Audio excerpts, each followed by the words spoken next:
Welcome to the deep dive. Today, we're really cutting through some noise to get to something essential. It's about how trust and, transparency actually get built inside organizations. Think of this as your, let's say, VIP pass to understanding how those formal internal audit opinions really come together, moving past just the surface level stuff. So our mission today is to really dig into Internal Audit Standard 110. It's simply called Nature of Assurance. We want to unpack what it is, but also why it's such a crucial guideline, how it makes sure that when auditors give that formal opinion, it actually, carries weight. You'll see how it turns what could just be, a pile of audit notes into something clear, structured, and really valuable. That's spot on. And SIA 110, it comes from the Institute of Chartered Accountants of India, the ICAI. It basically sets out the minimum requirements, the ground rules for certain kinds of internal audit jobs, bringing some real precision to it all. Okay. All right, let's peel back the layers then, starting right at the foundation, the objective. When an auditor does an assurance assignment, what's the end game? What's SIA 110 aiming for? Well, the absolute core goal is for the internal auditor to give an independent opinion, one that genuinely boosts the confidence of whoever's going to use that report. They're basically saying, look, based on our work, here's our professional take on the outcome. And it's not just a gut feeling. It comes from really rigorously checking the subject matter against specific pre-agreed criteria. It adds a level of certainty, Yeah. Simple observations just don't have that. Yeah, that difference between just a feeling and that rigorous check that seems key. And this is where SIA 110 gets really specific, doesn't it? Because it lays out two different types of assurance assignments. How do those differ? Right. There's a really important distinction here. First, you've got a reasonable assurance assignment. Mm-hmm. This aims for a high level of assurance. So an opinion on the whole subject matter, usually after doing a pretty deep, comprehensive audit. Then there's the limited assurance assignment. Now, you're still giving opinion, maybe on all or just part of the subject matter, but it's based on performing, fewer audit steps, more limited procedures. And that distinction is vital. It manages expectations for the user. Limited doesn't mean bad. It just means it's tailored for situations where maybe a full-blown audit isn't needed or practical. It avoids confusion about the comfort level. Okay, so it's about tailoring the depth of the audit to what's actually needed, which brings up something else you might see. Individual audit points often get ratings, right? Like high risk, medium risk. Are those the formal opinions SIA 110 is talking about? No, absolutely not. That's a common point of confusion, but SIA 110 is very clear.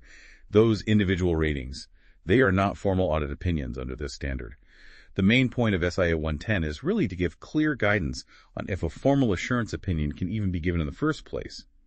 And then what are the absolute essential requirements to do that, and what kind of assurance, reasonable or limited, fits the situation. It really elevates things beyond just individual findings.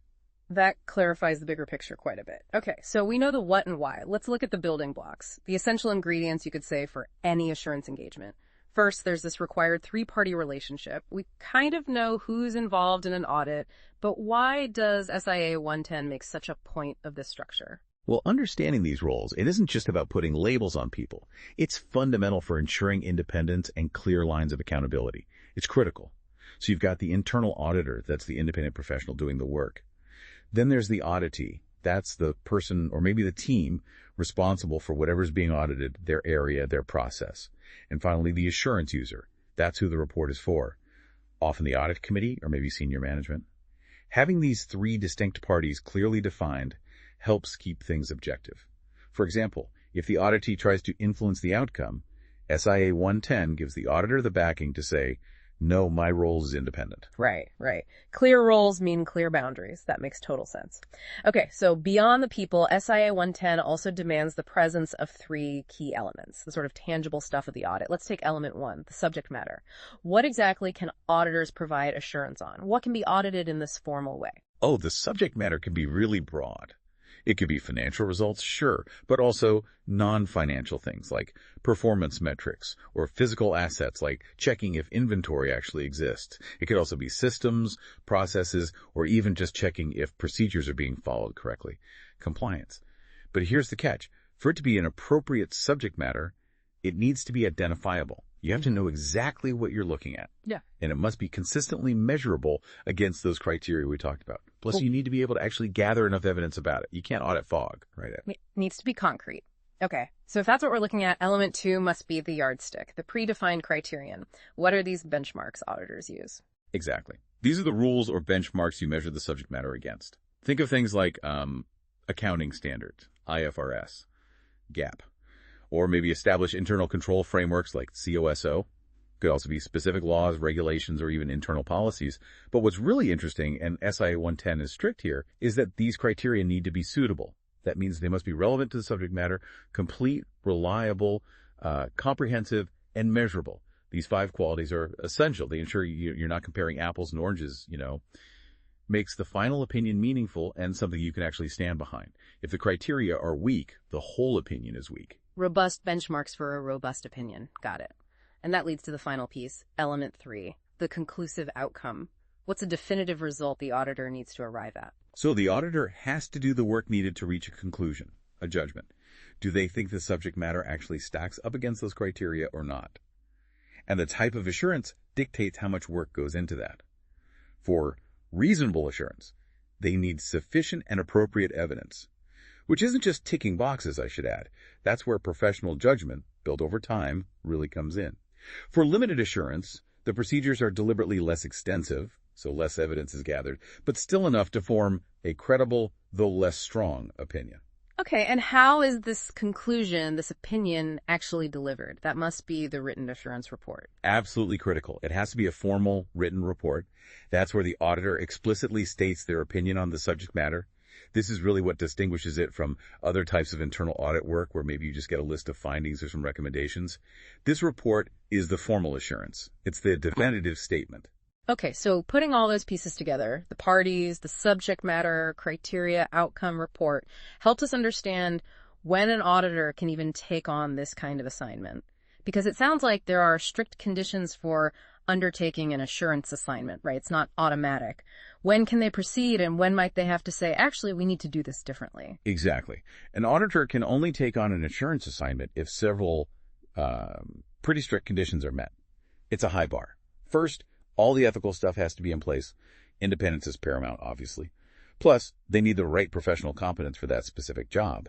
Second, the assignment itself needs to have all those key characteristics we just discussed. An appropriate subject matter you can actually audit. Suitable criteria that are available to use. Access to enough evidence to actually form an opinion. The plan has to include producing that formal written report expressing the opinion. And, maybe overlooked sometimes, but really important, there needs to be a rational purpose for the assignment. Is this level of assurance genuinely needed by the user? Does it make sense? That's a thorough checklist.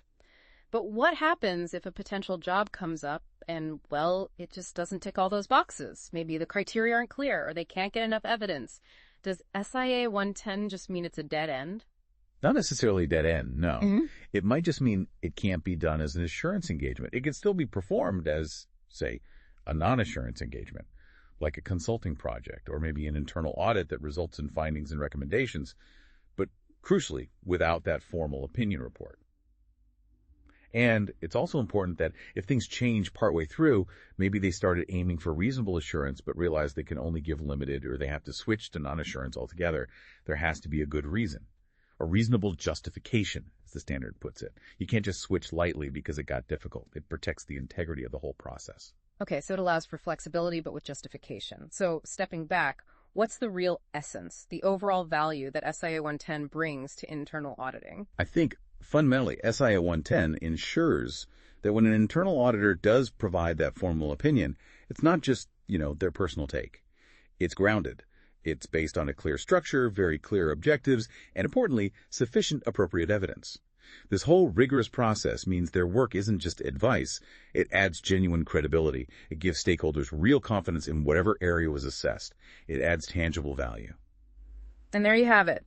Hopefully this deep dive has given you a much clearer picture of the really quite meticulous, structured process that goes into a formal internal audit opinion, and maybe why it's so important for actually building and keeping trust and accountability within any organization. We've seen how SIA 110 takes those individual findings and shapes them into a robust, credible, formal statement. We looked at the 2 types of assurance, that crucial 3-party relationship, and those 3 key elements: the subject matter, the criteria, and the final conclusive outcome. And maybe just a final thought to leave you with.